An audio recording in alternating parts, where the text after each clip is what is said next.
Hello everyone, तो आज हम एक्सरसाइज 14 का एग्जांपल नंबर 23 सॉल्व करेंगे। तो देखते हैं क्वेश्चन क्या है। क्वेश्चन है, from the top of a lighthouse the angles of depression of two ships on the opposite sides of it are observe to be alpha and beta. अब question में क्या है कि एक लाइट हाउस है जिसको हम वर्टिकल स्ट्रेट लाइन से रिप्रेजेंट कर रहे हैं, और ये सी है, समुद्र है, और लाइट हाउस के दोनों तरफ यहाँ पे अपोजिट डायरेक्शन दिया है, ठीक है ना।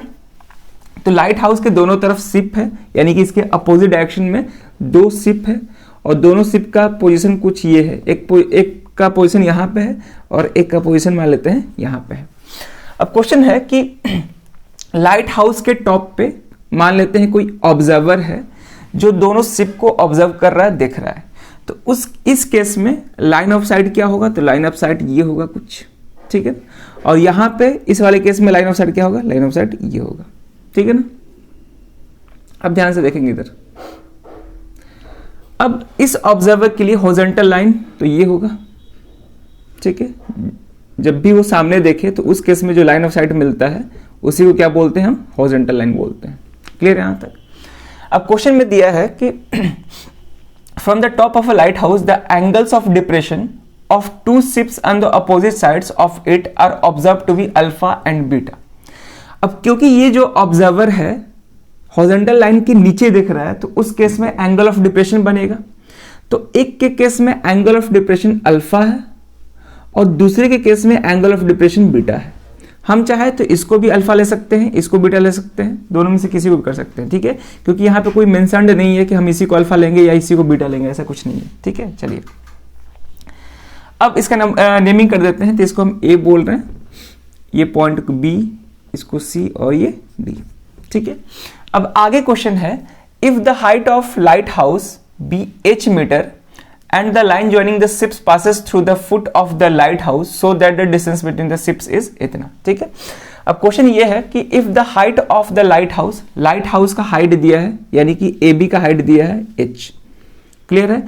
और इन दोनों शिप को जो भी स्ट्रेट लाइन ज्वाइन कर रहा है वो लाइट हाउस के फुट से पास कर रहा है, तो फुट ये होगा, उससे पास कर रहा है ये स्ट्रेट लाइन, क्लियर है। तो हमको क्या प्रूफ करना है, शो करना है, सो that the distance between the ships is इतना, ठीक है। h into tan alpha plus tan beta divide by tan alpha into tan beta. कि बाकी सारे क्वेश्चन से कुछ अलग क्वेश्चन है, क्योंकि इसमें प्रूफ करना है कि डिस्टेंस बिटवीन द शिप्स यानी कि d और c पॉइंट के बीच का जो दूरी है वो h into tan alpha plus tan beta divide by tan alpha into tan beta, ये प्रूफ करना है, शो करना है। अब कैसे करेंगे वो ध्यान से देखेंगे यहाँ पे। तो पहले हम यहाँ पे स्टेटमेंट लिख लेंगे, let A B be the light house,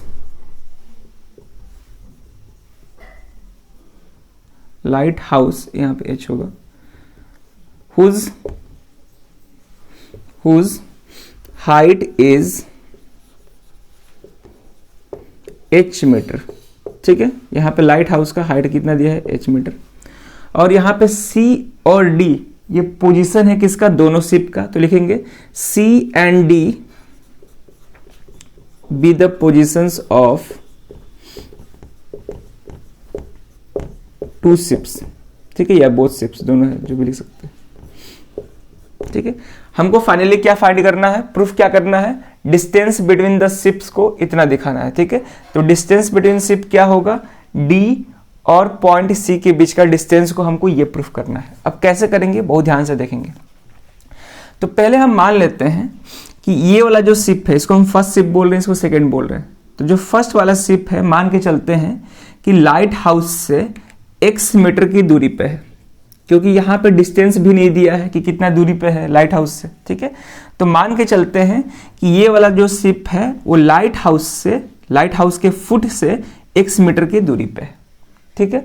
just वैसे ही ये शिप भी कुछ डिस्टेंस पे होगा लाइट हाउस से, तो इसको हम मान लेते हैं कि y मीटर डिस्टेंस पे ये शिप है लाइट हाउस से, क्लियर है। तो इस वाले शिप को x मीटर से, मतलब x मीटर दूरी पे है लाइट हाउस से, और ये वाला शिप जो है y मीटर की दूरी पे है, ठीक है। यहां तक क्लियर है।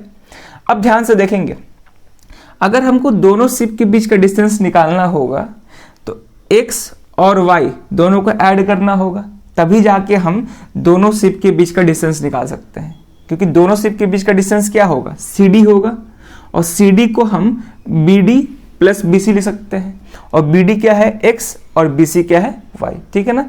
तो यानी कि दोनों सिप के बीच का डिस्टेंस जो होगा वो X प्लस Y के इक्वल होगा। तो फाइनली हम क्या करना चाहेंगे, X और Y का वैल्यू निकाल के दोनों को ऐड करेंगे, और ऐड करने के बाद हमको ये डिजायर्ड रिजल्ट मिल सकता है, ठीक है। अब कैसे करेंगे वो ध्यान से देखेंगे।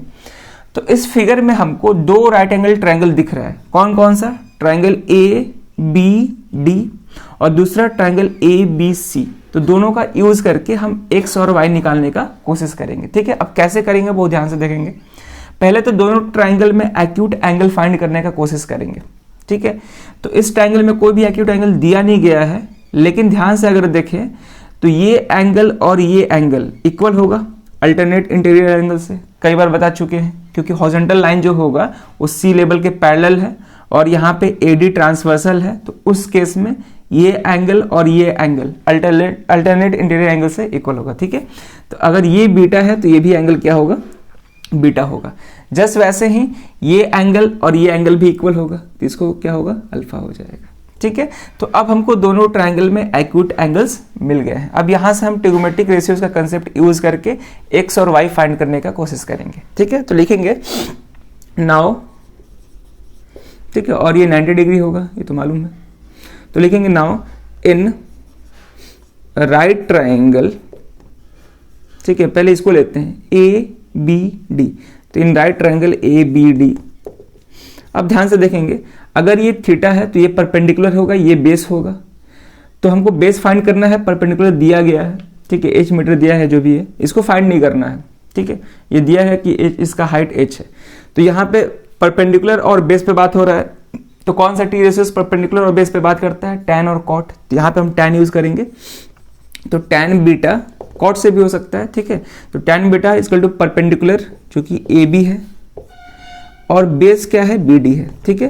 तो यहाँ से आ जाएगा tan beta is equal to AB H meter है, ठीक है, और BD क्या है मेरा, X है। क्लियर है। अब ध्यान से देखेंगे, क्योंकि हमको X फाइंड करना है तो X को अलग करने का कोशिश करेंगे। तो इस X को इधर भेजेंगे और tan बीटा को इधर भेजेंगे, तो ये आके डिवाइड हो जाएगा, ये इधर आ जाएगा। तो X is equal to H divide by tan beta हो जाएगा। क्लियर है यहाँ तक। अब X मालूम चल गया। अब हमको Y फाइंड करना है, तो Y फाइंड करने के लिए हमको ये वाला ट्रायंगल लेना होगा। तो यहाँ पर हम लिखेंगे अगेन इन राइट ट्रायंगल, ठीक है, ABC, ठीक है, ABC। यहां भी tan का यूज करना होगा, लेकिन यहां पे थीटा क्या है, अल्फा।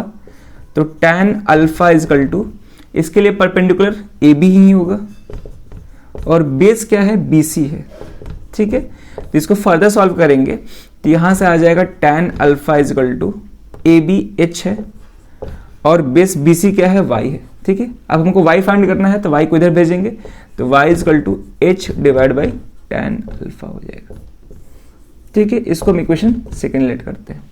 अब हमको दोनों के बीच का दूरी फाइंड करना है, यानी कि CD फाइंड करना है, और CD BD प्लस BC होगा जो कि X प्लस Y होगा। तो यहां से X और यहां से Y दोनों को ऐड करेंगे, यानी कि इक्वेशन फर्स्ट और सेकंड को जब ऐड करेंगे तो हमको दोनों सिप के बीच का डिस्टेंस मिल जाएगा, ठीक है। तो इतना जगह है नहीं, तो ऊपर क्लिक करेंगे, उससे पहले वीडियो को पॉज करके इतना नोट कर लो। अब हम यहां पे लिखेंगे therefore distance between the ships is, वो किसके इक्वल होगा, CD के इक्वल, ठीक है। अब ध्यान से देखेंगे, CD को BD प्लस BC लिख सकते हैं, तो यहां पे लिखेंगे BD प्लस BC। अब BD क्या है, X है और BC क्या है, Y माने है। अब यहां से इक्वेशन फर्स्ट और सेकंड से X और Y का वैल्यू यहां पे पुट कर देंगे।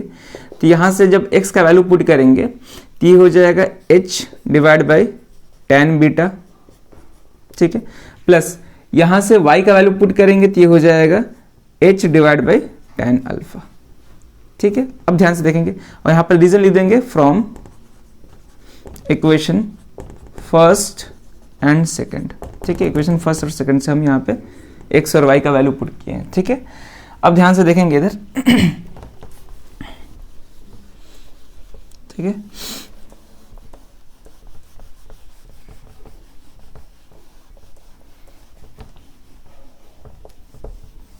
चलिए अब हम इसको फर्दर सॉल्व करेंगे। यहाँ पे हम सॉल्व कर रहे हैं, तो इसको सॉल्व करेंगे तो पहले तो h कॉमन कर लेते हैं, ठीक है, या फिर अभी नहीं करते हैं, देखेंगे तो यहाँ पे पहले हम एलसीएम लेंगे। तो एलसीएम लेंगे तो यहाँ पे हो जाएगा tan beta into tan alpha, ठीक है।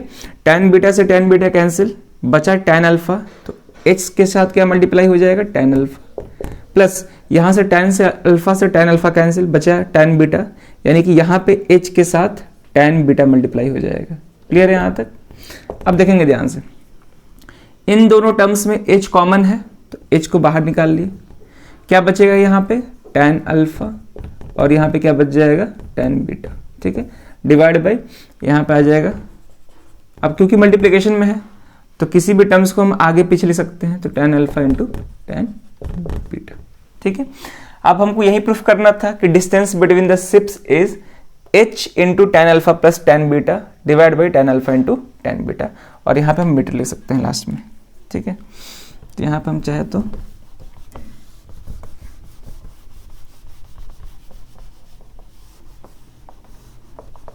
ठीक है, तो यहाँ पे हम लास्ट में मीटर लिख देते हैं, इतना मीटर से ये प्रूफ करना था, हेंस प्रूव्ड, ठीक है।